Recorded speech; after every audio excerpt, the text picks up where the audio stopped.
Hey, what's up? I'm Seth, and today I just watched the first episode of the Disney Plus TV series Loki, and I was asking myself, is this something I would share with my kids? Well, here's what I thought. Alright, so if you're an MCU fan, a fan of the Marvel Cinematic Universe, then you've been looking forward to this show, Loki. I know I have. I love Tom Hiddleston, and I love the character of Loki, and I've always wondered, is that a good thing? I mean, is it good to really enjoy a villain like Loki the way I do? Is that healthy? Is that good to pass on to my children too? In fact, in this series, some of those reservations were resolved, so if you have the same problem, then maybe you'll like this. But more on that in a minute. Let's start with the fact that this show starts after Endgame. So in the Avengers Endgame movie, you see the Avengers go back in time to get the Tesseract, which is the big cube, the Infinity Stone, from Loki back in 2012. It doesn't go well, and the Loki from 2012 transports himself away. That's where this starts. This starts basically with the Loki right after the Battle of New York from 2012, from the first Avengers movie. I know, this is complicated, but this is how it starts. It starts with him taking the Tesseract, transporting himself to a desert, and then immediately these time cops, called the Time Variance Authority, they show up and they grab him and they arrest him. I love that this series did not waste any time. It just got right into it. But that's how it all starts. So again, the big question I'm always asking is, would I share this episode with my kids? And so to justify this decision, I first look at what I liked about this episode for my kids and what I didn't like for my kids. So first, I liked Loki for my kids. I like that he is a charismatic, fun, and just funny personality. Like, you see him in this situation in this time cop world, the Time Variance Authority headquarters, and he is a fish out of water. He is so uncomfortable, and he's just fun to watch in this situation. His dialogue is great. Tom Hiddleston is just giving everything for this character, and he has for over 10 years. And it's a sight to behold. It's just a lot of fun seeing Loki in this situation. It's kind of good because, he is this villain, but he's also really likable. So I told you I've wondered if liking that is good. But in this episode, he's in a really uncomfortable situation. And you like that. He's kind of a bad guy, and he a little bit deserves it. And so it's fun to watch him in this situation. What I also like for my kids is that this is different. That this is not like watching one of the MCU movies. This is an episode of a show, but it is so unique. The colors, the music, the style, and the flow of it. It's fast and slow at the same time, and you're learning, and you're just getting into this whole new world, a new situation. And I think that's great for my kids to see this type of storytelling and to be involved in that. But what I liked the very most about this episode for my kids was what I feel like was the overall theme. And I'm sorry, I'm going to give some light spoilers to this episode. So if you haven't seen it and you want to wait, then maybe you can skip ahead a little bit. But the overall theme was really good. And it's when Loki comes to a realization that weak people try and use fear to make themselves seem strong.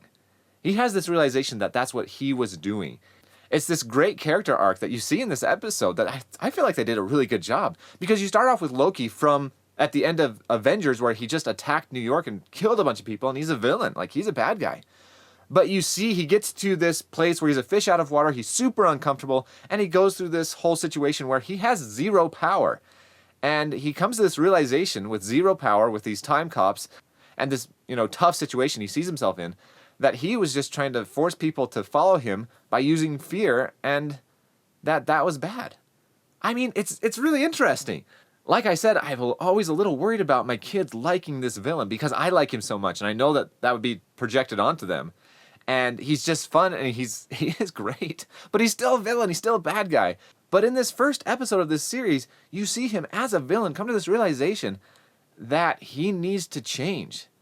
That the path that he's on and what he's doing is not necessarily the path that he should be on. And he comes to these realizations. Now, we did see that back in the Marvel Cinematic Universe movies in a gradual way. Across a lot of different movies, you see Loki go from being a straight-up villain to, coming into his own and being a hero by the end, really sacrificing himself to try and save Thor.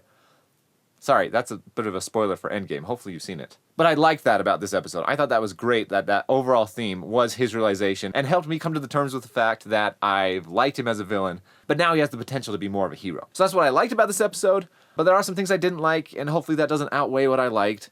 But the first thing I didn't like was, one, they gave away way too much in the trailers. I did not like that. I did not like coming into this first episode and having seen a lot of the great parts of this episode.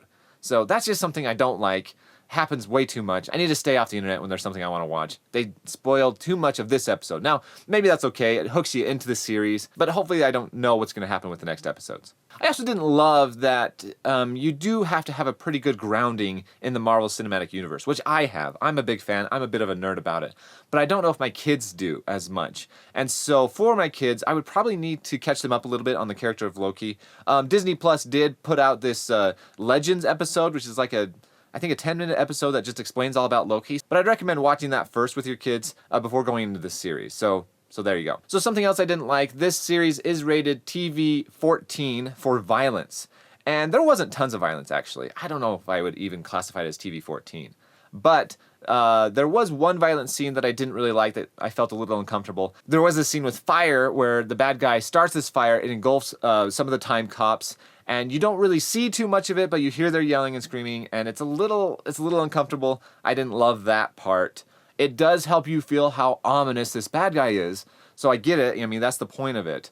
So I wondered, for my kids at least, so some of my younger children, how they would respond to that. Okay, but that's all I didn't like. So would I share it with my kids? I would, yeah. I would sit down and watch this with them. I think it would be a lot of fun. I would probably include all my kids. Like I said, it's rated TV 14, but there wasn't much. I don't remember any language at all. I don't remember anything remotely sexual. There was a little bit of violence. I might be okay just fast forwarding through that fire scene, just explaining for my younger kids what happened. I think it would be okay for my kids to watch with me, and I'm actually really excited to share it with them. So just really quick, my own review as an adult, as a parent, and a fan of the MCU. I really like it. I love Tom Hiddleston. I think he's a great actor, especially as Loki. He's just fun to watch, and you see him having fun. I also really liked Owen Wilson in this.